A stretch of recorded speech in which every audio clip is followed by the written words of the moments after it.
No Brasil, existe um grande preconceito com a palavra privatização. Na verdade, existe uma grande diferença entre empresas públicas, como é o caso da Localiza, onde cada indivíduo pode ir lá comprar um pedaço, e empresas estatais, de propriedade do governo, com indicações políticas, onde nenhum de nós tem participação e, numa hora de desespero, também não pode vender. Como o senhor acha que nós podemos vencer e deixar claro exatamente essas diferenças? Os únicos interessados nas empresas estatais são os políticos. Porque essa máquina de empresas estatais garante para eles uma série de benefícios, desde o apadrinhamento de pessoas que vão ser diretores ou funcionários dessas estatais, e também, de uma certa forma, a corrupção, que de alguma forma eles tiram proveito, que é público e notório, nós sabemos aí todos os dias os escândalos que acontecem, principalmente nas empresas estatais.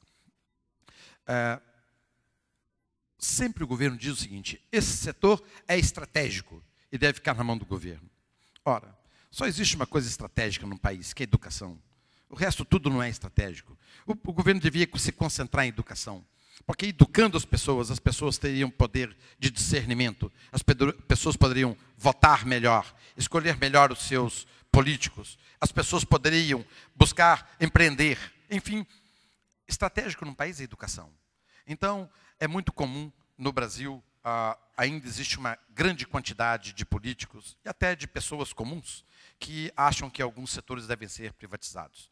Nós temos que continuar batalhando, nós temos que continuar mostrando, comparando, e recentemente, desde a última privatização dos anos 90, nós vimos um espetáculo dessas companhias, tipo a Companhia Siderúrgica Nacional, que durante 40 anos, desde a sua fundação, nunca havia dado lucro, desde a sua fundação. E, nas mãos da iniciativa privada, hoje, uma das mais rentáveis companhias brasileiras.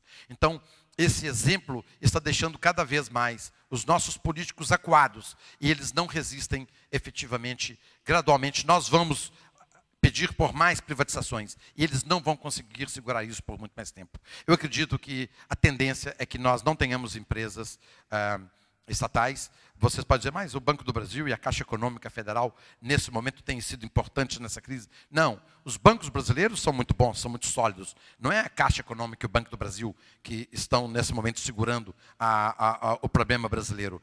Se o Banco do Brasil já tivesse sido privatizado e a Caixa, a situação do Brasil seria a mesma. Então, nós temos que amadurecer cada vez mais, fazer fóruns como esse, discutir a privatização, a liberalização, a importância do mercado para que os nossos políticos, temos que votar melhor, para que os nossos políticos possam, então, inteligentemente tomar decisões mais a favor de mercado, ou seja, reduzindo o número de estatais.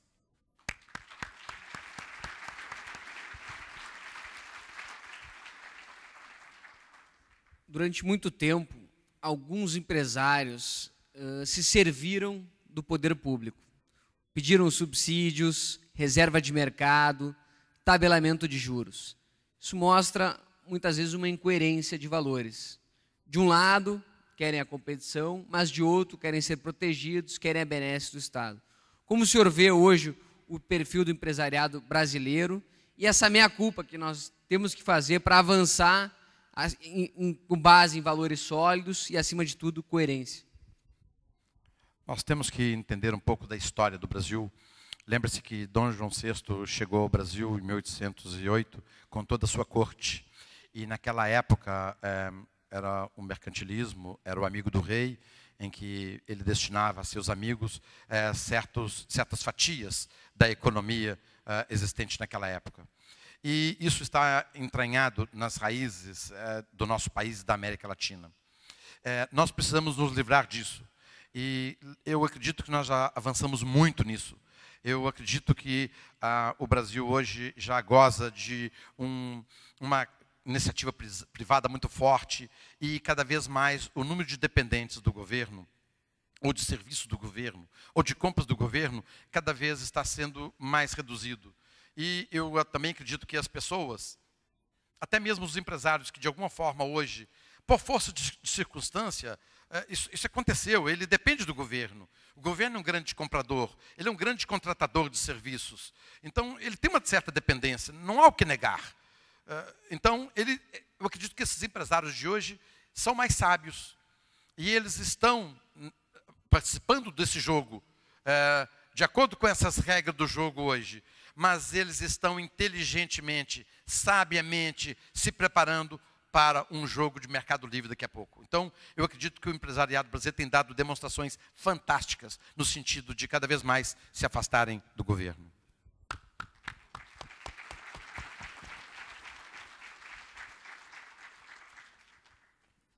No Brasil, a maioria dos empresários não tem partidos políticos. O senhor acha que, de fato, eles não se identificam com nenhum partido? Ou nós não temos liberdade política para expressar as nossas preferências políticas com medo de eventuais represálias? Você tocou num ponto bastante sensível, porque, de fato, nós, empresários brasileiros, por uma coisa histórica, nós não somos de aderir a partidos políticos. Eu poderia te dar uma resposta dizendo, não existe um partido político à altura da nossa adesão, porque nós vendemos caro a nossa adesão. Não existe nenhum partido político hoje no Brasil com a bandeira que nós gostaríamos que tivesse. Então, é preferível não aderir a nenhum partido. Mas eu poderia dizer para você o seguinte, como o Estado intervém demais na economia, como o Estado ele é regulador, como o Estado é arrogante e prepotente, como as pessoas do governo têm poder, às vezes expor-se, você pode ter sérias consequências, porque o governo pode usar a sua máquina para intimidar o empresário. Nós vemos isso no Brasil, em diversas situações, diversas empresas. O governo tem a capacidade de utilizar a máquina e, com isso, intimidar empresas. Então, o empresário, que é um ser altamente responsável, ele não faz passeata na rua, atrapalhando o trânsito, porque ele conhece o princípio da liberdade. Ele sabe que a minha liberdade termina onde inicia a sua. Então, o empresário não faz passeata na Avenida Paulista, interrompendo o trânsito, porque nós não sabemos prejudicar a liberdade de outrem. O empresário, ele é cuidadoso nas suas atitudes. Ele tem um compromisso para com a comunidade onde ele está. Ele tem os seus stakeholders, seus acionistas, seus colaboradores, os seus fornecedores, instituições financeiras que são parceiras, clientes e as comunidades onde eles estão inseridos. Então, eles têm uma responsabilidade. Então, eles são cuidadosos. Por isso que o empresariado brasileiro não se expõe. Não é por medo. É por cuidado e por ser um indivíduo precavido. Se lembram do aborígene que desceu para a savana? Ele carrega um gene de medo, de temor em suas veias, porque ele foi encontrar o desconhecido. E isso nós carregamos, todos nós carregamos esse gene de 30 mil anos atrás.